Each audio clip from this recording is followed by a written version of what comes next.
बिस्मिल्लाहिर्रहमानिर्रहीम। अस्सलाम वालेकुम। क्लास 11 एक्सरसाइज 9.2 का इंटरेस्ट स्टार्ट करने जा रहे हैं। एक्सरसाइज 9.1 में कंप्लीट करवा चुकी हूँ इंट्रो विद एग्जांपल्स। तमाम के तमाम क्वेश्चंस आपको प्लेलिस्ट में मिल जाएंगे यूनिट नंबर 9 की। आज की वीडियो में 9.2 का इंटरेस्ट स्टार्ट करने जा रहे हैं। 9.2 आपके पास है फीजिबल रीजन। अब आपके पास जो टॉपिक है ना वो है इसमें फीजिबल रीजन।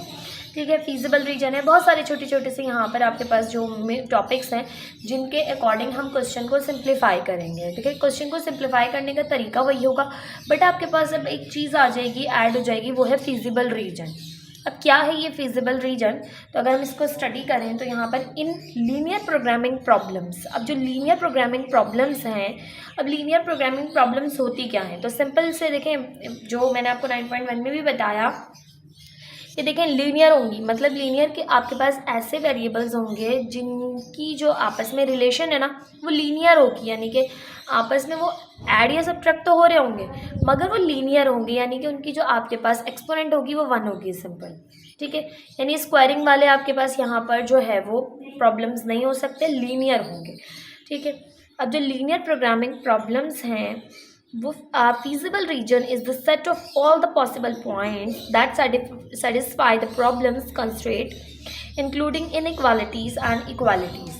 अब आपके पास feasible region उन लीनियर प्रोग्रामिंग प्रॉब्लम्स का feasible region वो रीजन होगा जो कि आपके पास, यानी उस रीजन के आपके पास तमाम के तमाम जो ऑल पॉसिबल पॉइंट्स होंगे वो सेटिस्फाई करेंगे प्रॉब्लम के कंस्ट्रेंट को। ठीक है, अब कंस्ट्रेंट और ये सारी चीज़ें आगे यहाँ पर आपको डिफ़ाइन की गई हैं, तो आपको 1 बाय 1 तमाम समझाऊंगे। लास्ट में जब हम दोबारा फिजिबल रीजन की डिफ़ाइन पढ़ेंगे तो आपको और अच्छे से यहाँ पर क्लियर हो जाएगा कि कहना क्या चाह रहे हैं feasible region, what is the feasible region. तो सबसे पहले बात करें डिफ़ाइन की, तो डिफ़ाइन में आपको कह रहे हैं लीनियर प्रोग्रामिंग प्रॉब्लम को डिफ़ाइन करें, ऑब्जेक्टिव फंक्शन को डिफ़ाइन करें, प्रॉब्लम कंस्ट्रेंट को डिफ़ाइन करें और डिसीजन वेरिएबल्स को डिफ़ाइन करें। तो सबसे पहले हम लीनियर प्रोग्रामिंग प्रॉब्लम को डिफ़ाइन करते हैं। अब लीनियर प्रोग्रामिंग प्रॉब्लम जिसे एलपी प्रॉब्लम भी कहते हैं, ठीक है, ये आपके पास ऑप्टिमम वैल्यू फाइंड आउट करने का एक मेथड है। ठीक है, यहाँ पर आपको जो बताया जा रहा है वो ये बताया जा रहा है कि जिससे हम ऑप्टिमम वैल्यू फाइंड करते हैं। What is optimum value? Optimum value maximum भी हो सकती है और मिनिमम भी हो सकती है ऑफ लीनियर फंक्शन। जो भी आपके पास फंक्शन गिवन है उसको हम लीनियर फंक्शन कह रहे हैं, कॉल्ड ऑब्जेक्टिव फंक्शन। वो आपके पास ऑब्जेक्टिव फंक्शन भी है ऑफ सेवरल वेरिएबल्स। अब सेवरल वेरिएबल्स मीन्स उसके में आपके पास सिंपल वेरिएबल्स होंगे, एक्स होगा, वाई होगा, ठीक है, जेड होगा, subject to the condition that the variable are non negative. अब जो वेरिएबल्स आपके पास कंडीशन ये है आपके पास कि नॉन नेगेटिव वेरिएबल्स होंगे। ठीक है, यानी नेगेटिव वेरिएबल आपके पास नहीं है और आपके पास satisfy a set of linear inequalities. और वो जो आपके पास वेरिएबल्स आएंगे जो नॉन नेगेटिव हैं वो आपके पास लीनियर इनइक्वालिटीज़ को सेटिस्फाई करेंगे, कॉल लीनियर कॉन्स्टेंट, और उन्हें लीनियर कॉन्स्टेंट भी कहेंगे। अब मैं आपको ये बहुत आसान अल्फाज में बताती हूँ जो यहाँ मैंने आपको डिफाइन को एक्सप्लेन किया कि लीनियर प्रोग्रामिंग, ठीक है, सिंपल एक ऐसा टूल है, लीनियर प्रोग्रामिंग एक ऐसा टूल है, एक ऐसा आपके पास हल करने का मेथड है जिसमें हम किसी भी बिजनेस से रिलेटेड, अब आपके पास बिजनेस कोई भी हो सकता है, छोटा बड़ा कोई भी, ठीक है, बिजनेस से रिलेटेड जो भी प्रॉब्लम्स हमारे पास आती हैं हम उनको सॉल्व करते हैं। ठीक है, लीनियर प्रोग्रामिंग में हम अपने बिजनेस से रिलेटेड जो भी प्रॉब्लम्स आती हैं उनको सॉल्व करते हैं और उन प्रॉब्लम्स को सॉल्व करने के लिए हमें कुछ लिमिटेड रिसोर्सेज होते हैं, यानी कि हमारे पास जो रिसोर्सेज होते हैं वो हमारे पास लिमिटेड होते हैं। ठीक है, अब उन लिमिटेड रिसोर्सेज को ही यूज़ करते हुए हम बिज़नेस की मैक्सिमम और मिनिमम वैल्यूज़ को, यानी ऑप्टिमम वैल्यूज़ को फाइंड आउट करते हैं। ऑप्टिमम वैल्यू मीन्स होता है मैक्सिमम और मिनिमम दोनों, ऑप्टिमल में दोनों आ जाती हैं, तो हम ऑप्टिमल वैल्यू को फाइंड आउट करते हैं। ठीक है, बात समझ आई? अब लीनियर और प्रोग्रामिंग दो वर्ड्स हैं आपके पास। लीनियर प्रोग्रामिंग, लीनियर आपको पता है क्यों यूज़ कर रहे हैं, वर्ड की तमाम जो भी वेरिएबल्स होंगे वो लीनियर होंगे, यानी उनकी एक्सपोनेंट जो है वो आपके पास 1 होगी। ठीक है, x y simple, x square नहीं हो सकता, ठीक है, क्योंकि वो क्वाड्रेटिक हो जाएगा। लीनियर का मतलब ही यहाँ पर प्रोग्रामिंग में लीनियर का मतलब ये है कि आपका जो भी आपके पास प्रॉब्लम होगी वो लीनियर होगी। ठीक है, और प्रोग्रामिंग मीन्स होता है आपके पास कि कोई भी ऐसा प्रोसीजर जो कि आपके पास बेस्ट सोल्यूशन दे आपको। ठीक है, तो प्रोग्रामिंग मीन्स आपके पास सिंपल एक ऐसा मेथड है जो कि आपको प्रॉब्लम सॉल्व करने का अच्छा एक प्रॉपर मेथड दे। तो यूँ समझ लें कि इसको यूँ कहेंगे कि लीनियर प्रोग्रामिंग मीन्स आपके पास procedure use to get the best solution of the given problems with limited resources, यानी लिमिटेड रिसोर्सेज में रहते हुए आपके पास ऐसा प्रोसीजर जो कि बेस्ट सोल्यूशन दे, वो आपके पास लीनियर प्रोग्रामिंग होगा। अब आगे आपको वही बताया गया term linear indicates that all the mathematical relation used in the problem are linear relation. ठीक है, वही मैंने आपको बात बताई, while the term programming refers to the method of determine a particular program और प्लान ऑफ एक्शन। ठीक है, ये बात भी मैंने आपको एक्सप्लेन कर दी कि आपके पास लीनियर मीन्स क्या है, प्रोग्रामिंग मीन्स क्या है। अब है आपके पास ऑब्जेक्टिव फंक्शन। ठीक है, व्हाट इज ऑब्जेक्टिव फंक्शन? तो an objective function expresses the main aim of the LP problem which is either to be minimised और maximised. The objective function evaluates some quantitative criterion of immediate importance such as cost, profit, utility or yield. It in an LP problem an objective function z is equals to ax plus by, where a b are constants, has to be maximized or minimized subject to the given linear inequalities. To find maximum z or minimum z we convert the inequalities into equations. अब आपके यहाँ क्या बता रहे हैं कि objective function आपके पास express करता है मेन एम, यानी कि अहम आपके पास लीनियर प्रॉब्लम का जो सोल्यूशन आपके पास आएगा मिनिमम या मैक्सिमम, ठीक है, उसको एक्सप्रेस करता है एक ऑब्जेक्टिव फंक्शन। वो जो ऑब्जेक्टिव फंक्शन होगा आपके पास, वो आपके पास कोई ना कोई क्वांटिटी होगी। क्या कह रहे हैं कि कोई ना कोई क्वांटिटी होगी। जैसे कि यूँ समझ लें कि ऑब्जेक्टिव फंक्शन एक अब आपको यहाँ पर दिया गया z है आपके पास ax प्लस बी वाई के। अब z की जब वैल्यू आप फाइंड आउट करेंगे, क्वेश्चन अगर आपके अकॉर्डिंग हम किसी प्रॉब्लम के अकॉर्डिंग बात करें तो z आपके पास वो ऑब्जेक्टिव फंक्शन होगा जो कि आपको मैक्सिमम और मिनिमम वैल्यू देगा किसी भी फंक्शन की।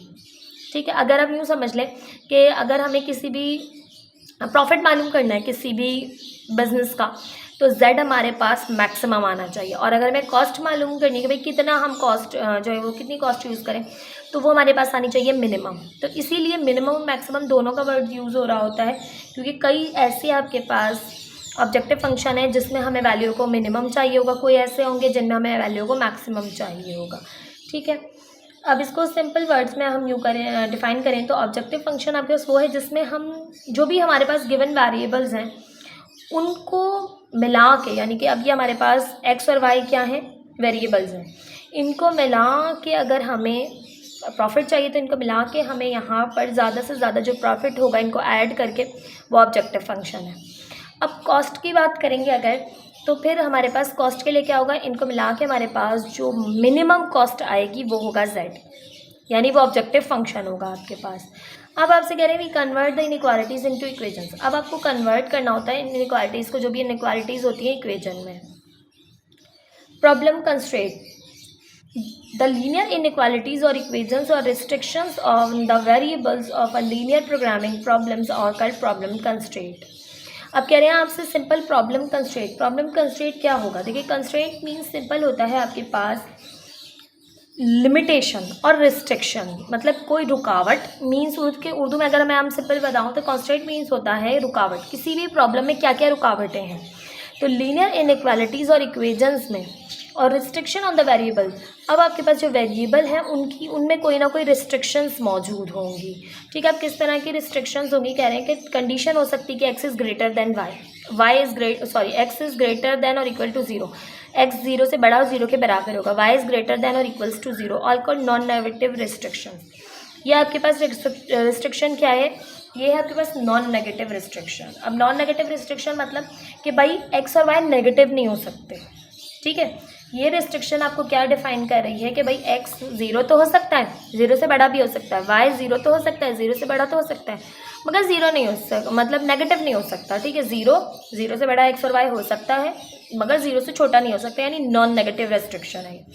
ये भी आपके पास एक क्या है, कंस्ट्रेंट है, जो कि आपको प्रॉब्लम में गिवन हो सकता है। ठीक है, in LP problem the constraint are equal और unequal mathematics sentences define limitation और on decisions. Constraints arise from a variety of sources such as limited resources, contractual obligations और फिजिकल लॉज।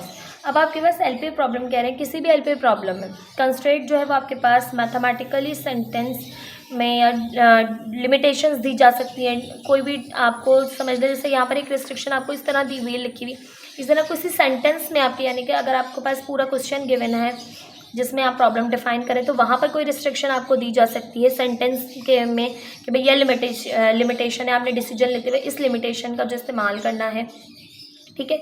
या फिर आपके पास वैरायटी ऑफ हो सकती है किसी भी सोर्स की, जो भी आपके पास सोर्सेज हैं उनमें कोई भी लिमिटेड रिसोर्स हो सकते हैं आपके पास, ठीक है। फिजिकल लॉज आ सकते हैं, उस पर आपके पास अप्लाई हो सकते हैं, ठीक है। तो इस तरह से कोई भी रुकावट आपकी प्रॉब्लम में हो सकती है, तो उसी के अकॉर्डिंग आपने अपना डिसीजन जो है वो लेना है। देन है डिसीजन वेरिएबल्स। अब डिसीजन वेरिएबल्स क्या हैं आपके पास, तो यहाँ पे बता रहे हैं कि decision variables describe the quantities that the decision makers would like to determine. They are the unknowns of the mathematical programming problem. In general decision variables are represented by x, y, z, etc. These variables are required to be non-negative. अब आपसे कह रहे हैं decision variables, ऐसे variables अब आपके पास decision variables कहलाएंगे जो कि डिसीजन मेकर होंगे किसी भी प्रॉब्लम के, यानी जो जिससे आप डिसीजन जो है वो ले सकेंगे, ठीक है।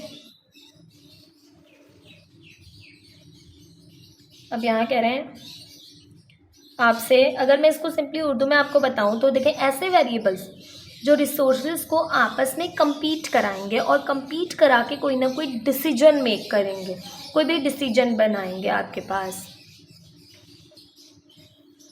अब बात करें यहाँ पर, वो आपके पास हो सकते हैं डिसीजन वेरिएबल्स x, y और z, और आपसे कह रहे हैं these variables are required to be non negative.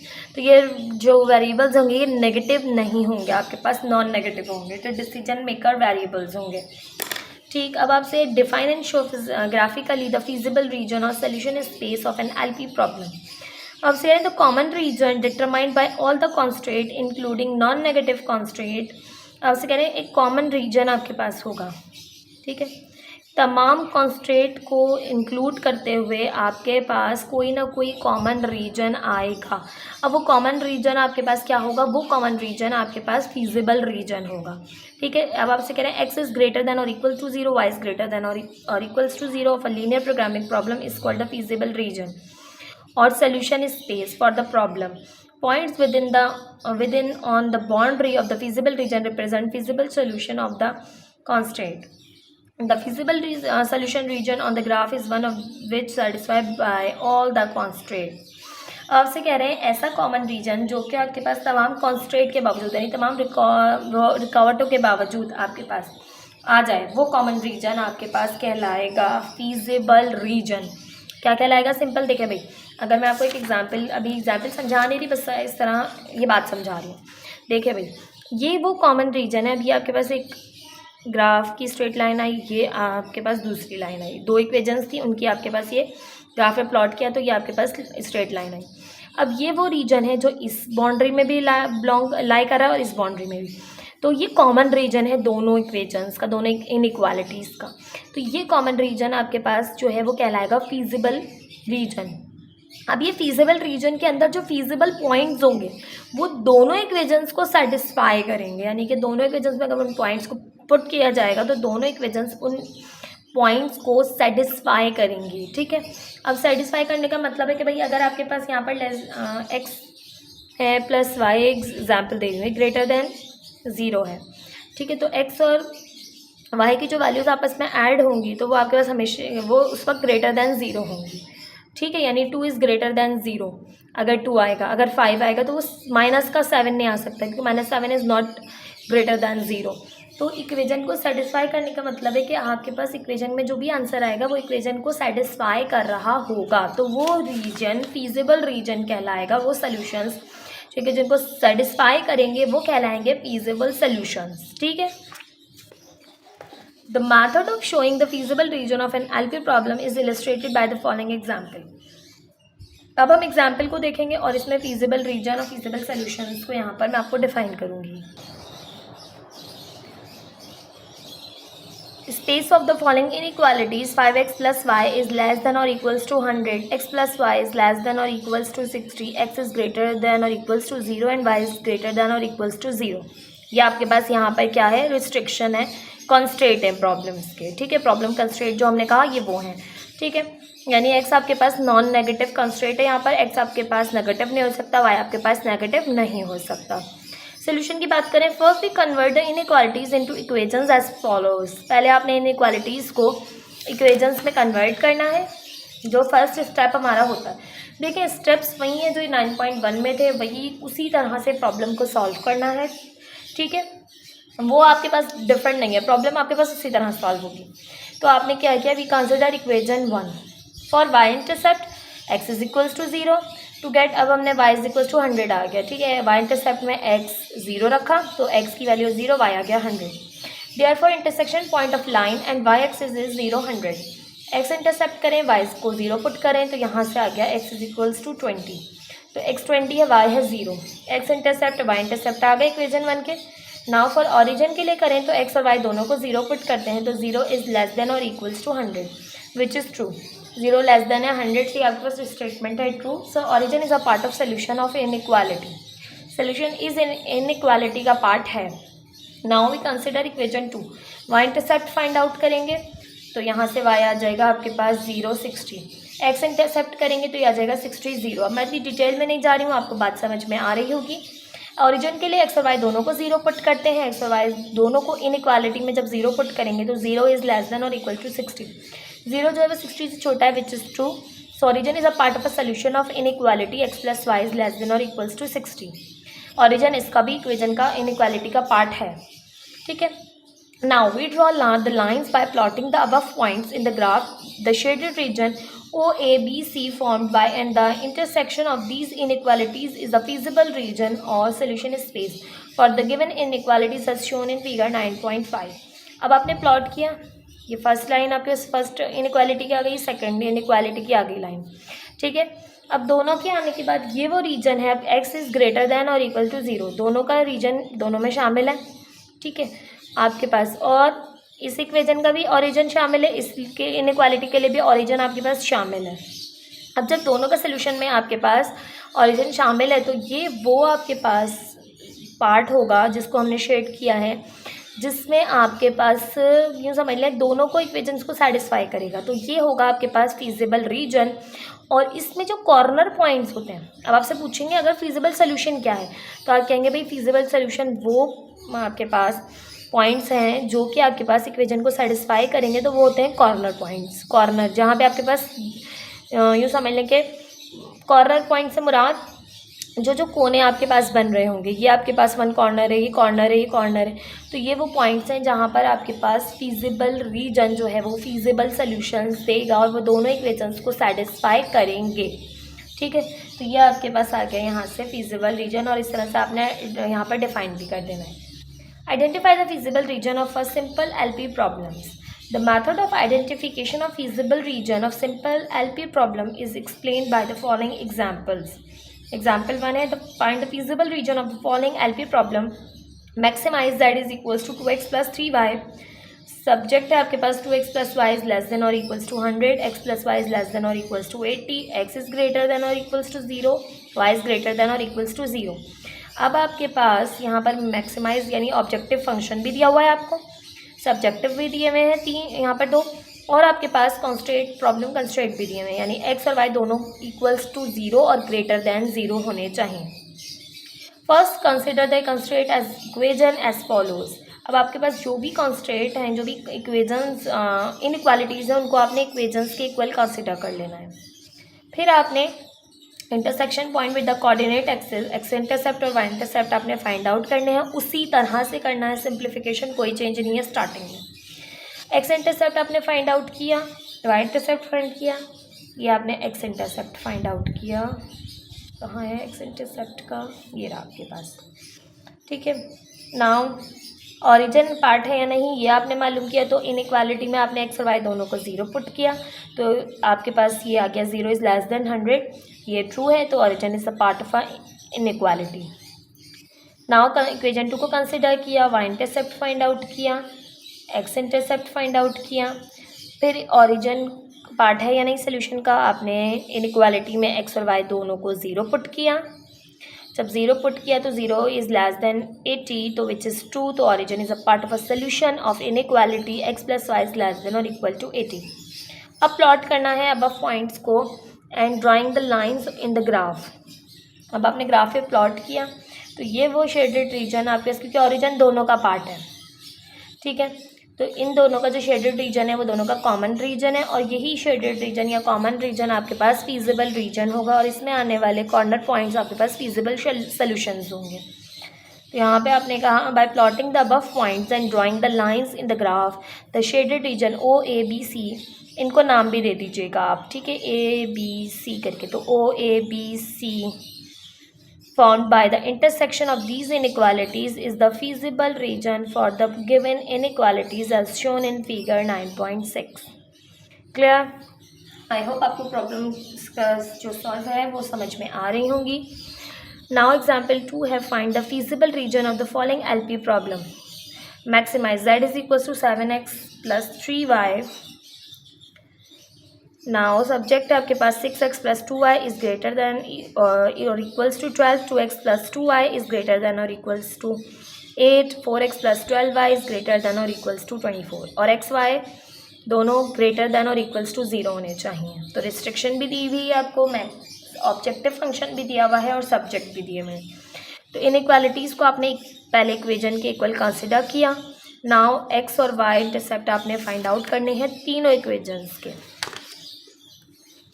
ठीक है। मैं बहुत ज़्यादा डिटेल में नहीं जा रही क्योंकि x intercept y intercept find out करना मैंने 9.1 में आपको सिखाया है कि भाई एक्स इंटरसेप्ट के लिए वाई को 0 पुट करते हैं, वाई इंटरसेप्ट के लिए एक्स को 0 पुट करते हैं, तो आपको मिल जाते हैं। दैन फिर ओरिजिन आपके पास सोल्यूशन का पार्ट है या नहीं, तो अपनी इनइक्वालिटी में आपने एक्स और वाई दोनों को 0 पुट करना होता है। जब आप दोनों को 0 पुट करते हैं तो आपको पता चलता है कि अगर आपके पास इस सेटिस्फाई कर रही होगा आपके पास, यानी 0 इज़ ग्रेटर देन 4, तो ये नॉट ट्रू, ये स्टेटमेंट ट्रू नहीं है, तो ये आपके पास ओरिजिन इसका सोल्यूशन का पार्ट नहीं होगा। इस इक्वालिटी का जो ओरिजिन है वो सोल्यूशन का पार्ट नहीं होगा इसे इनइक्वालिटी का।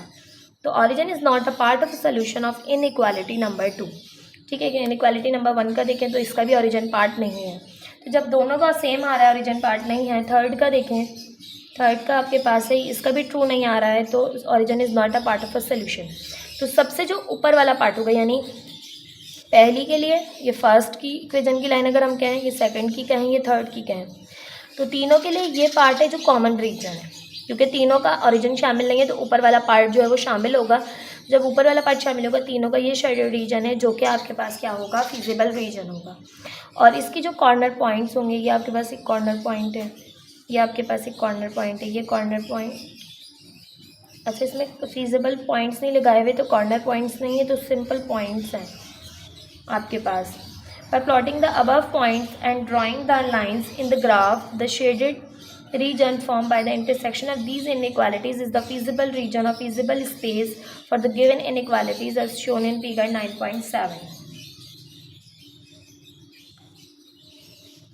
अब बात करें एग्जाम्पल नंबर 3 की, तो find the feasible region and also find its corner points. अच्छा, कॉर्नर पॉइंट्स अभी तक हमें नहीं कहे गए थे, जो मैं आपको लास्ट क्वेश्चन में भी बता रही थी कि हम कॉर्नर पॉइंट्स ले लेंगे, तो ये कॉर्नर पॉइंट्स अब आपने करने हैं find out for the following LP problem. Maximize z is equals to x minus 9y। Subject है आपके पास 2x plus 3y is less than और equals to 48, x is less than और equals to 15, y is less than और equals to 10 and xy is greater than और equals to 0। अब 3 equations आपके पास given है, आपने x को 0 पुट किया, y या y को 0 पुट किया, x की वैल्यू ये आई आपके पास, ठीक है। सिंपल x और y इंटरसेप्ट आपने फाइंड आउट कर लिए शॉर्टली। अब आपको बहुत शॉर्टली जो है वो सॉल्व करवाया गया है। नाउ ओरिजिन के लिए करें तो x और y दोनों को 0 पुट करेंगे इनइक्वालिटी में, तो ये आपके पास 0 is less than 48 which is true, तो origin is a part of a solution of inequality 2x plus 3y is less than और equals to 48। Now we draw line through 0, 16 and 24, 0। हमने line की यहाँ पर, कंस्ट्रेंट नंबर 2 है कि x equal है 15 के, ठीक है। तो point of intersection of line with x axis is 15, 0। For origin we put x is equals to 0 x is less than 15, we get 0 is less than 15, which is true, so origin is a part of a solution of inequality. इसी तरह constraint number 3 को लेंगे, y equal to 10 है, ठीक है, y simple 10 है, point of intersection मालूम करें तो y एक्सिस के लिए तो x 0 पुट करते हैं, तो x 0 तो y है 10. For origin we put y is equals to 0, तो ये y 0 पुट करें, 0 इज़ लेस दैन 10, तो which is true, origin is a part of a solution of inequality, y is less than और equals to 10. Now अब हम draw करेंगे first की, ठीक है. अब आपके पास इसमें देखें तो कॉन्स्टेंट नंबर 2 में आपके पास x है, y नहीं है, तो y क्या होगा 0, ठीक है. तो 0 से आपके पास ये लाइन ड्रॉ होगी और ये कहाँ तक जाएगी, x से 15, सीधी लाइन ड्रॉ होगी. इसी तरह कंस्ट्रेंट नंबर 3 में x 0 है, तो x एक्सिस y एक्सिस पे क्या होता है, x एक्सिस 0 होता है, x की वैल्यू 0 होती है, y एक्सिस पे x की वैल्यू 0 होती है, तो ये है 10, तो x जाएगा y जाएगा 10 तक, तो ये आ गया थर्ड. अब तीनों का जो आपके पास ओरिजिन पार्ट है, तो तीनों को कॉमन रीजन ये रीजन होगा और इसे हमने शेडेड रीजन से जाहिर किया.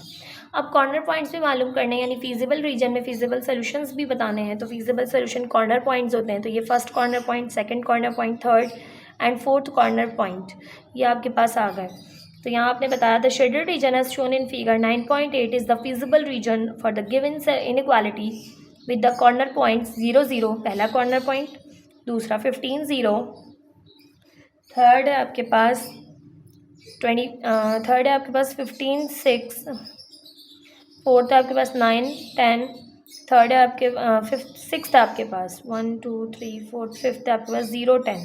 तो इस तरह से आपने ये कॉर्नर पॉइंट्स को बता दिया यहाँ पर, जो कि पूछे गए थे फीजिबल सॉल्यूशंस, जिनको हम फीजिबल सॉल्यूशन भी कह सकते हैं, जो कि फीजिबल रीजन के अंदर आपके पास लाए कर रहे होते हैं. तो ये था आपके पास एक्सरसाइज 9.2 का इंट्रो. बहुत ही आपके पास सिंपल सी एक्सरसाइज है, जस्ट आपने फिजिबल रीजन मालूम करना है, फिजिबल सॉल्यूशंस मालूम करने हैं, कॉर्नर पॉइंट्स जिन्हें हम कहते हैं. तो आपके पास एक्सरसाइज में भी आपके पास 2 ही क्वेश्चंस मौजूद हैं और उनके भी 3 पार्ट्स हैं. तो ये भी मैं आपको इंशाल्लाह नेक्स्ट वीडियो में करवा दूँगी, ताकि आपका जो है वो सिलेबस जल्द से जल्द कंप्लीट हो जाए. वीडियो को लाइक, चैनल को सब्सक्राइब ज़रूर कीजिएगा. वीडियो पसंद आई हो तो कमेंट सेक्शन में भी ज़रूर कमेंट कीजिएगा. मिलते हैं नेक्स्ट वीडियो में एक्सरसाइज के साथ. अल्लाह हाफिज़.